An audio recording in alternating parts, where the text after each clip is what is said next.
વધુ સમાચારમાં વાત કરીએ તો વાવના કોંગ્રેસ ધારાસભ્ય ગેનીબેન ઠાકોરની પ્રતિક્રિયા સામે આવી।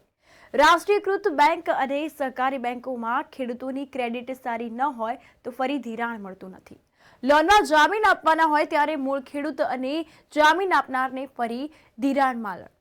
તો ખેડૂતોની આવક પાક આધારિત હોય, તેમની આવકનો સમય નક્કી નથી હોતો। આ અંતર્ગત આવક થાય બાદ ખેડૂત ધિરાણની ભરપાઈ કરી દેતા હોય છે, જ્યારે ખેડૂતો ફરી બેંક પાસે લોન લેવા જાય ત્યારે તેમને બેંક લોન નથી આપતી। તો આ અંતર્ગત મુખ્યમંત્રીને પત્ર લખીને વિનંતી કરી કે ખેડૂતોને અને જમીન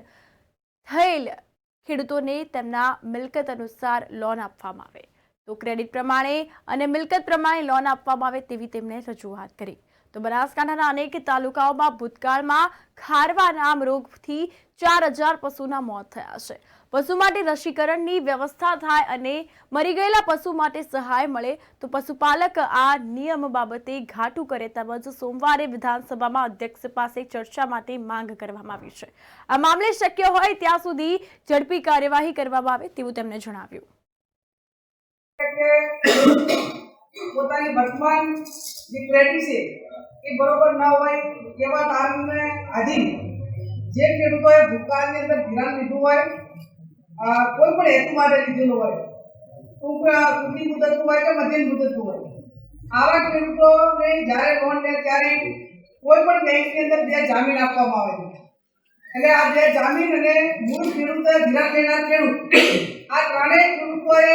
કોઈ કારણોસર કેમ કે ખેડૂતની આવક એ કોઈ તારીખ સાથે નક્કી નથી હોતી। એને પોતાના ખેત પેદાશોના ભાવ અને માર્કેટમાં જ્યારે હોય એને બિલ મળે ત્યારે જે તે બેંકનું કે જે કંઈ વ્યક્તિગત પ્રાઇવેટ હોય કે બેંકોનું જે કરતું હોય ભરતા હોય છે અને એવા સમયે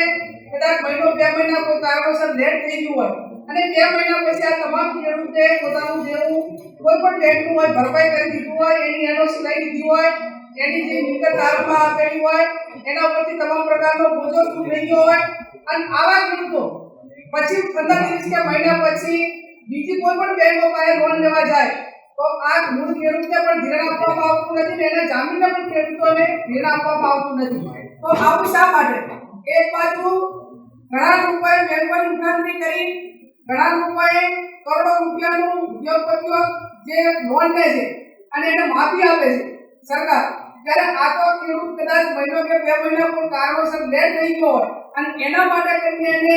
પોતાની ક્રેડિટ સારી નથી એમ કરીને જે સહકારી બેંકો અને રાષ્ટ્રીયકૃત બેંકો લોન આપતી નથી એના માટે કરીને જે મુખ્યમંત્રી સાહેબને લેટર પણ લખ્યો છે અને જે બેંકને સહકારી બેંકોને સૂચના આપવાની થાય, લીડ બેંકના માધ્યમથી જે કંઈ સરકારે ખેડૂતોને મદદ કરવાની થતી હોય એ મદદ કરી અને આવા ખેડૂતો પોતાની મિલકત તારણમાં આપીને લોન લેવા માંગે છે, આવા ખેડૂતોને લોન આપવા માટેની જે વાત છે અને એના માટે